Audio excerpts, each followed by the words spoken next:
नहीं करता, ये सब आपका भ्रम है। पहली बात, मर करके जो देव बन जाता है वो लौटने का नाम ही नहीं लेता। कुचित कजात लाखों करोड़ों में कोई एकाध किसको दुख देता है, जिसने वहां जाकर के उसको दुख दिए हो, परेशान किया हो, कोई ताड़ना जिंदगी भर वो दुख देता रहा हो और उससे दुखी होकर के वो मरा हो, तो कुचित कजात वो थोड़ा बहुत हमें दुख दे सकता है। वर्तमान में तो किसी के लिए भी कोई भी देवता व्यंतर दुख नहीं देता। पंचम काल में कहा उनको इतनी फुर्सत है। ओम शांति। आवाज नहीं, आवाज नहीं। ओम शांति। तो कहा उनको इतना समय है, वे तो अपने सुखों में लीन है। तो ऐसी स्थिति के अंदर बिल्कुल भयभीत। आज वर्तमान में अभी तक मुझे पूरे भारत में एक भी व्यक्ति ऐसा नहीं मिला जिसे व्यंतरों की बाधा हो, और एक भी व्यक्ति ऐसा नहीं मिला जो व्यंतरों की बाधा को दूर करता हो। क्योंकि नकली है तो नकली रहेगा।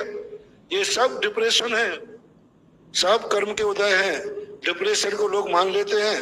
एक क्या होता है, एक बहुत बड़ी बीमारी होती है। जैसे रात में सोते समय अपन को स्वप्न आते हैं। आवाज क्यों आ रही है? सोते समय स्वप्न आते हैं और अपन सोते रहते हैं और अपन को शिखर जी दिख रही है, गाड़ी दिख रही है, फलाने से बात कर रहा हूं। तो कभी कभी ये क्या होता है, ये स्नायु जो सोते समय जागते हैं किसी के दिन में जाग जाते हैं बीमारी में, और उसके कारण उसको दिन में आंखें खोल रहे हैं, देख रहा है, देखो वो सांप जा रहा है, देखो वो हवाई जहाज जा रहा है, देखो वो शेर जा रहा है। ये उसको दिखने लग जाते। जो अपन को रात में दिखते हैं उसको दिन में दिखने लग जाते हैं। वो बीमारी हो जाती है।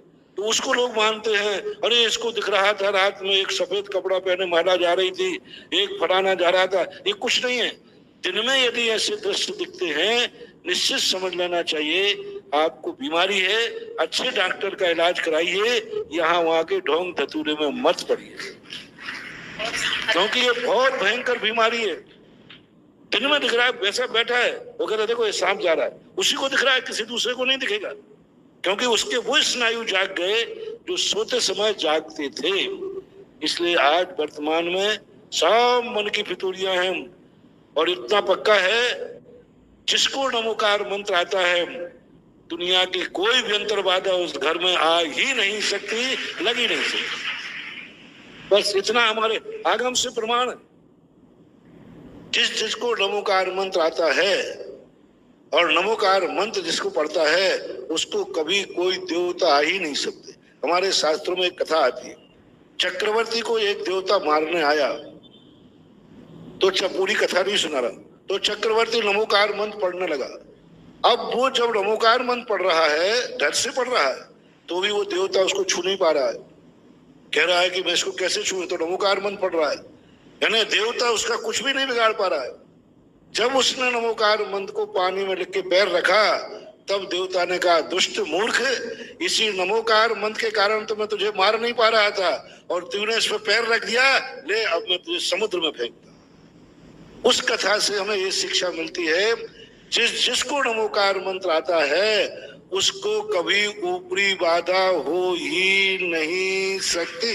बस अब जिसको ऊपरी बाधा हो उससे पूछ लेना, तुझे नमोकार मंत्र आता है? नमोकार मंत्र आता है तो उसको ऊपरी बाधा है ही नहीं और होगी भी नहीं।